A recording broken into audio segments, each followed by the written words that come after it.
Bonsoir, bonsoir, chers amis, comment allez-vous? Un peu de retard, c'est vrai, mais vous savez, parfois, l'Internet nous donne quelques frayeurs. Mais nous sommes contents d'être là. Gloire à Dieu, je sais que certains se demandaient, est-ce qu'il y a le live ce soir? Est-ce que ça va passer ce soir? Yes, grâce à Dieu, grâce à vos prières, nous sommes là. Et nous sommes très heureux de vous retrouver parce que toutes les fois où notre adversaire voudrait pouvoir mettre la main sur le petit bouton, nous avons un Dieu qui a un doigt plus gros que celui de notre ennemi pour pouvoir être connecté et être avec vous ce soir. Je vous salue fraternellement en Jésus-Christ. Je sais que ce Seigneur est bon.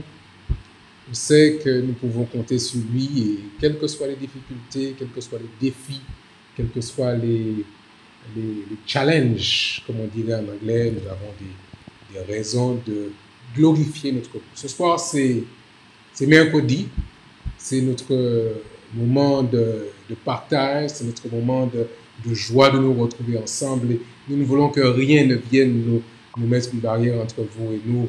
Nous sommes très heureux d'être là ce soir. Je voudrais donc vous inviter à vous mettre en position de prière. Nous voulons parler à notre Dieu pour qu'il puisse nous permettre de prendre le contrôle de ce moment, qu'il soit celui qui nous parle, qu'il soit celui qui se révèle à chacun d'entre nous pour que nous puissions ensemble vivre un moment en sa compagnie pour partager avec vous ce moment de réconfort, ce moment de partage à la gloire de notre Seigneur. Je vous invite donc à prier avec moi en cet instant.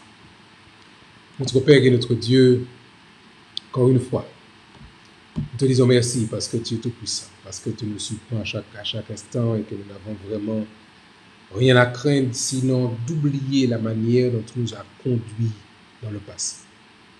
Que toute la gloire te revienne, Seigneur, de ce que nous puissions ce soir encore partager avec ton peuple, partager avec les enfants ce moment de joie, ce moment de partage, ce moment de soutien spirituel. Viens donc toi-même nous parler à nos cœurs, parler à nos esprits. Et alors que nous sommes ce soir rassemblés pour prier, reçois nos requêtes, reçois nos prières, nous t'en prions au nom de Jésus et pour ta gloire. Amen.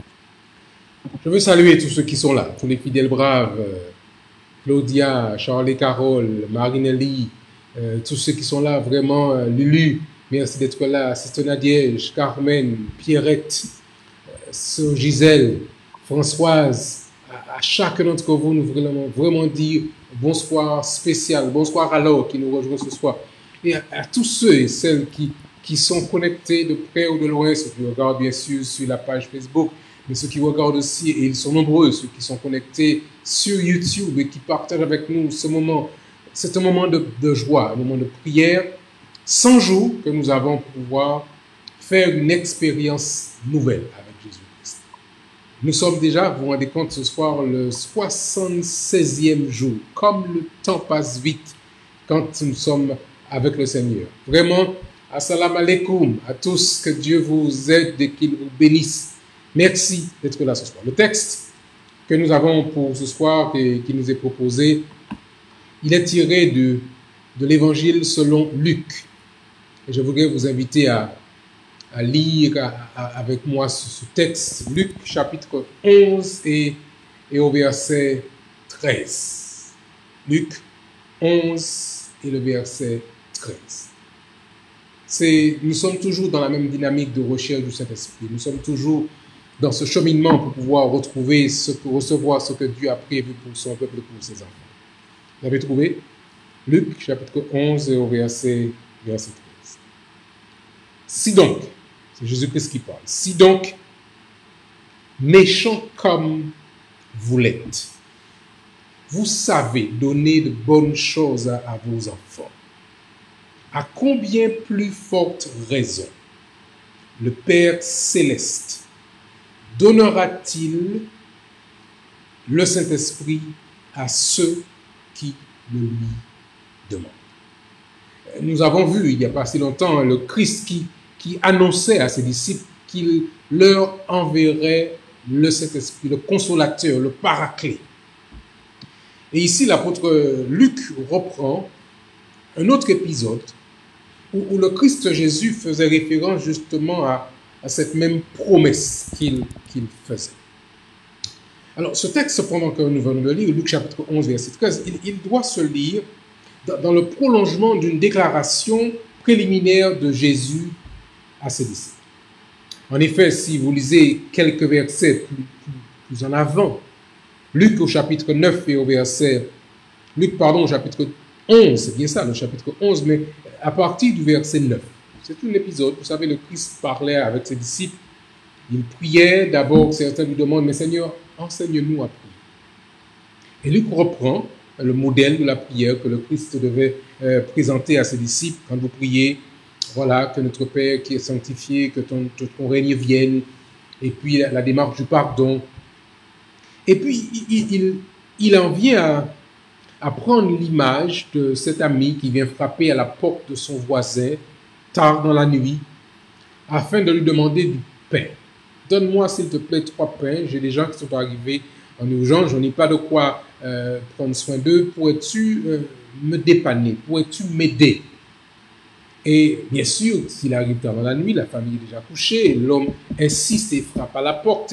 Et le Christ prend cette image pour pouvoir justement faire le point qu'il veut faire. Et nous sommes donc dans Luc au chapitre 11 et au verset 9. Et moi, je vous dis, c'est Jésus-Christ qui parle, je vous dis, demandez et l'on vous donnera. Cherchez et vous trouverez. Frappez et l'on vous ouvrira. Et puis, le Christ affirme, car quiconque demande reçoit, celui qui cherche trouve et l'on ouvre à celui qui frappe. Et puis il dit, mais quel ami, quel est parmi vous le père qui donnerait une pierre à son fils s'il lui demande du pain? Ou s'il lui demande un poisson, lui donnera-t-il un serpent au lieu de poisson? Et ça se comprend. Aucun parent ne voudrait être aussi désagréable pour pouvoir tromper un enfant qui fait une requête sincère de la part de son Père céleste, de la part de son Père terrestre. Et puis le Christ dit, maintenant, si donc, vous et moi, méchants comme vous l'êtes, vous savez donner de bonnes choses à vos enfants, à combien plus forte raison le Père céleste donnera-t-il le Saint-Esprit à ceux qui le lui demandent? Mes chers amis, la question pour nous ce soir, la question que j'ai pour vous ce soir, que nous avons pour nous, jusqu'à quel point voulez-vous recevoir le Saint-Esprit? C'est la question que je veux poser parce qu'en fait, c'est la question fondamentale. Avez-vous vraiment besoin? Souhaitez-vous vraiment ardemment recevoir le Saint-Esprit? Est-ce le désir profond de votre cœur? Est-ce la chose la plus importante pour vous et pour moi aujourd'hui? Alors, vous savez, chers amis, pour être franc avec vous, quand j'observe la réalité du monde dans lequel nous sommes aujourd'hui, la réalité de la ville de Dakar, une grande ville comme Dakar, la réalité du monde entier avec ces grandes villes que nous connaissons bien, la ville de Chicago, la ville de New York, la ville de Paris, les grandes villes du monde. Si nous comptons sur nos propres forces pour porter l'évangile à ce monde entier, nous n'y arriverons jamais. Je dis bien, je suis sincère dans cette démarche, nous n'y arriverons seuls avec nos propres forces, jamais. Or, le Christ déclare que cette bonne nouvelle du royaume sera prêchée dans le monde entier pour servir de témoignage à toutes les nations, alors viendra la fin. Nous voulons que ça commence.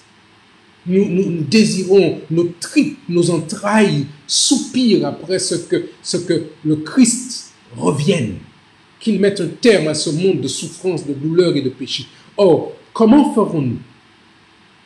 La ville de Dakar, je disais, il n'y a pas si longtemps, fait à peu près 4 millions d'habitants. Comment ferons-nous pour pouvoir toucher une population aussi importante par le message de Jésus-Christ? Cette tâche, mes chers amis, est au-dessus de nos forces, au-dessus de nos compétences. D'ailleurs, ici au Sénégal, nous sommes un petit noyau de chrétiens. Moins de 200, 300 chrétiens sur la ville de Dakar. Chrétiens adventistes, je le dis bien. Alors, comment parviendrons-nous à à remplir cette ville du message du jugement, pour dire aux hommes et aux femmes que l'heure du jugement est venue. Comment ferions-nous si le Saint-Esprit ne vient se saisir de nous? La tâche est impossible. Alors, je parlais seulement de la ville de Dakar, mais imaginez que nous parlons du pays tout entier. Imaginons que nous puissions élargir ce périmètre que nous voyons. Vous avez la capitale de la Côte d'Ivoire, vous avez la capitale du Cameroun, vous avez la grande capitale du Nigeria, par exemple. Rien qu'en Afrique seulement. La masse de gens à toucher est immense. Mes chers amis, nous avons besoin du Saint-Esprit pour réaliser cette mission qui nous dépasse en termes de masse de travail à couvrir. Quand on voit dans les rues de Dakar et dans les rues du monde entier, ces gens qui mendient, qui font l'aumône, qui demandent une aide, quand on voit ces enfants qui vont ça et là, qui ne connaissent pas Jésus-Christ, notre cœur se déchire de pouvoir dire, mais Seigneur, comment feront-ils pour un jour entendre parler de celui qui sauve, de Jésus, notre Maître et notre Seigneur? Qui le leur dira? Comment ferons-nous pour pouvoir inonder la pensée de ces hommes du retour prochain de Jésus? Comment ferons-nous? Nous n'y parviendrons pas sans la puissance du Saint-Esprit. Nous ne parviendrons pas sans cette puissance, sans cette dynamite qui pourra s'embraser de nous et nous donner non seulement les compétences, mais nous donner aussi cette sainte audace, nous donner cette sagesse, cette hardiesse, afin que nous puissions littéralement, je dis bien, embraser la terre du message de Jésus-Christ. Alors le Christ nous dit, quiconque demande, reçoit, celui qui cherche, trouve, et l'on ouvre à celui qui frappe. Donc si nous cherchons vraiment de tout notre cœur, le Seigneur est prêt à nous ouvrir. Si donc méchant comme vous l'êtes, vous savez donner de bonnes choses à vos enfants, à combien plus forte raison le Père Céleste donnera-t-il le Saint-Esprit à ceux qui le lui demandent? Mais ça veut dire que si nous demandons avec force. Parce que nous croyons, nous sommes convaincus que sans la puissance du Saint-Esprit, mes frères et sœurs, mes bien-aimés, nous n'y arriverons pas. Et nous en avons besoin pour finir l'œuvre de la proclamation de l'Évangile. Cette bonne nouvelle du royaume sera prêchée dans le monde entier pour servir de témoignage à toutes les nations. Alors viendra la fin. Le Christ, quand il s'en va, il donne à ses disciples ce commandement, cette grande commission. Allez par tout le monde, prêchez la bonne nouvelle du royaume. Annoncez à ceux qui ne connaissent pas l'amour de Jésus-Christ.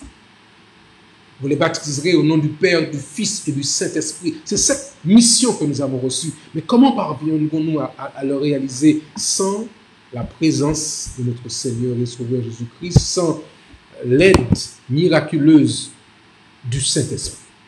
Alors ce soir, mes chers amis, je voudrais que nous puissions ensemble, c'est mercredi soir, c'est le jour de la prière, que nous voudrions tous ensemble, comme un seul corps, comme une seule famille, rechercher la puissance de Dieu, la puissance divine, afin qu'il déverse sur nous cette puissance, que nous recevions ce cadeau qui est le meilleur.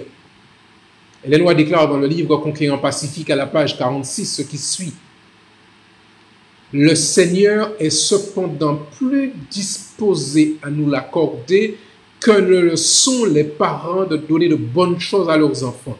Tout serviteur de Dieu devrait demander au Seigneur de le baptiser chaque jour du Saint-Esprit. Alors ce soir, comme je voudrais que nous puissions crier à Dieu, en lui demandant, Seigneur, envoie ta puissance, envoie toute la puissance. Et baptise-nous de feu, afin que nous puissions à notre tour embraser ce monde avec le message de Jésus. Chaque jour, chers amis, nous devons inviter son esprit dans nos cœurs pour obtenir la grâce et la capacité d'obéir et d'accomplir sa volonté en aimant les autres comme il nous aime.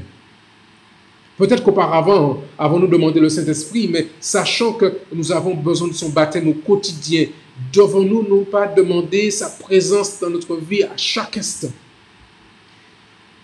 Alors ce soir, chers amis, je vous en prie au nom du Seigneur, que nous puissions nous tourner vers lui et qu'il puisse nous accorder ce que lui seul peut nous donner, son Esprit Saint. Bon, c'est vrai, je sais que Dieu a déjà fait de grandes choses pour nous. Nous avons des raisons de nous louer, de le louer de ce qu'il fait. Nous avons chaque jour les preuves évidentes, tangibles, que le Seigneur est là, qu'il est prêt à se manifester. Ce soir, quand la connexion était lente, je dis, Seigneur, mais ouvre les voies, ouvre les portes afin que les choses se passent. Et le Seigneur permet que nous soyons connectés ce soir. Je sais que notre Dieu est puissant. Je sais qu'il est grand. Je sais qu'il peut faire de grandes choses. Il est en effet tout puissant.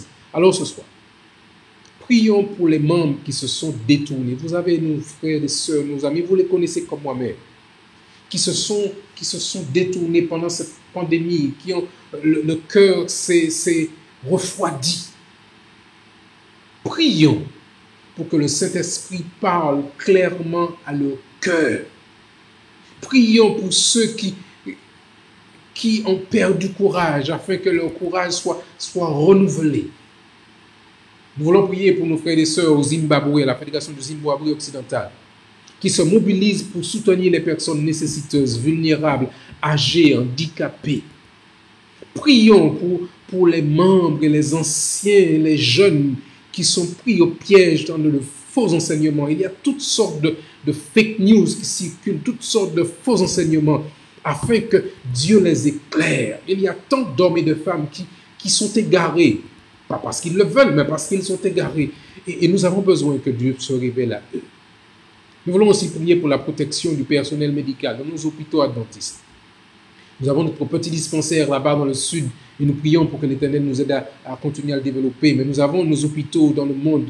Je pense par exemple à l'hôpital mémorial à Chattanooga et dans les autres hôpitaux adventistes du monde entier. Prions pour ces équipes afin qu'elles fassent une expérience avec Dieu par la prière. Mais ce soir, mes chers amis, je vous invite à prier avec nous. Prions ensemble afin que Dieu nous accorde. Il est prêt à nous le donner. Il dit, si vous, parents comme vous êtes, vous pouvez donner à vos enfants de bonnes choses, il n'y a pas de raison que le Père ne nous accorde pas sur cet esprit. Mais il nous faut demander, il nous faut le vouloir du plus profond de notre être et dire, Seigneur, envoie la puissance. Alors je voudrais vous inviter à prier avec nous. Faisons-le alors qu'il est encore temps. Seigneur, notre Dieu, nous avons besoin de toi plus que jamais. La tâche devant nous est immense. Des millions de personnes dans toute cette fenêtre 10-40 ne connaissent pas Jésus. Meurent sans connaître Jésus. Oh Seigneur, tu as un message de paix, un message de bonheur, un message d'espérance pour une foule d'hommes et de femmes qui meurent sans Jésus. Oh Seigneur, nous voulons pouvoir faire plus, mais nous sommes peu nombreux. Tu dis dans ta parole que la moisson est grande, mais qu'il y a peu d'ouvriers. Peu de personnes qui sont prêtes à consacrer leur temps, une partie de leur temps, à se mettre à ton service, à utiliser leur intelligence, leur savoir-faire, leurs ressources pour que l'œuvre avance. Alors ce soir, nous te prions, Père. Envoie ta puissance. Envoie-nous ton Saint-Esprit.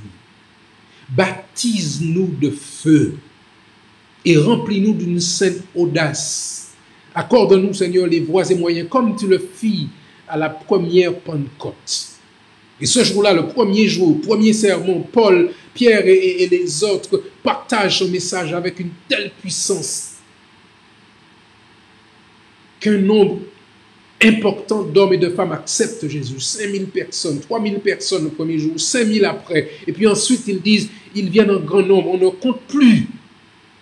Nous aimerions, Seigneur, tant que les mêmes choses se passent. Alors, nous t'en prions, Seigneur, accorde-nous ton Saint-Esprit. Pas pour nous, pas parce que nous sommes dignes, pas parce que nous avons un mérite quelconque, mais simplement, Seigneur, pour que le monde soit attiré vers toi.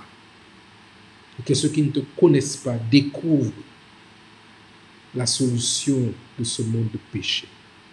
Nous te présentons, Seigneur, nos frères et sœurs qui prêchent ça et là dans le monde entier. Nous te présentons nos frères laïcs, nos jeunes, nos adultes, tous ceux qui ne te connaissent pas, Seigneur, ceux qui se sont détournés de toi, ceux qui se sont refroidis, qui jadis étaient là dans l'église, mais pour des raisons multiples et variées, on fait marche en arrière. Seigneur, je te prie, visite-les, envoie quelqu'un qui leur parle afin qu'ils se rappellent de leur premier amour.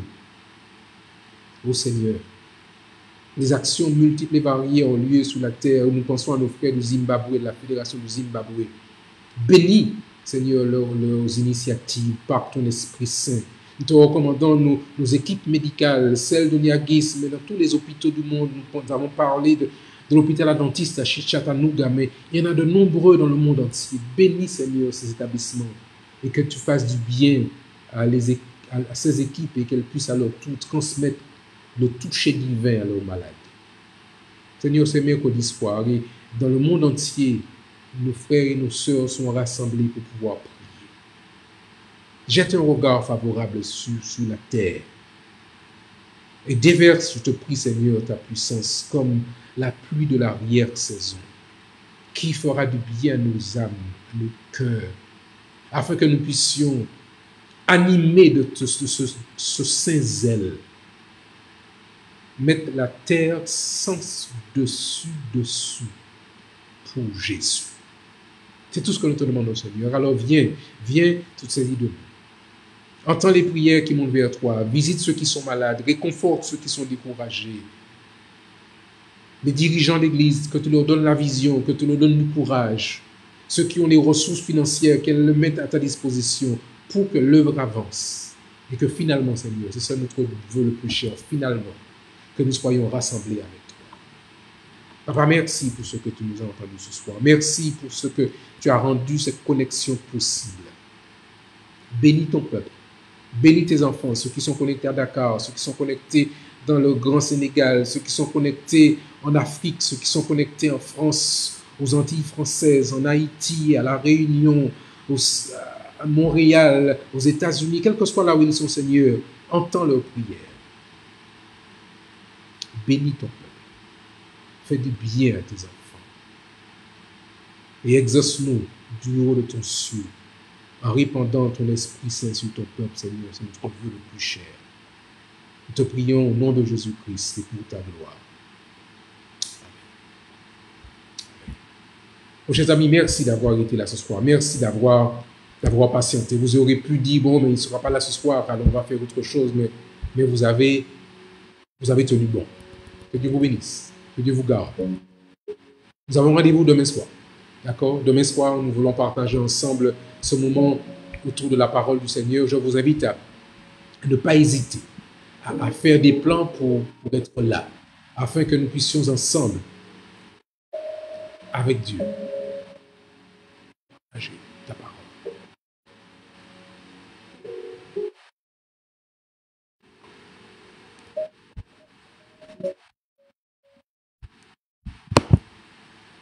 Merci Seigneur de ce que tu nous entends et que tu as rendu cette connexion possible. Merci Seigneur d'avoir rendu cette connexion possible. Jusqu'à la dernière minute, Seigneur.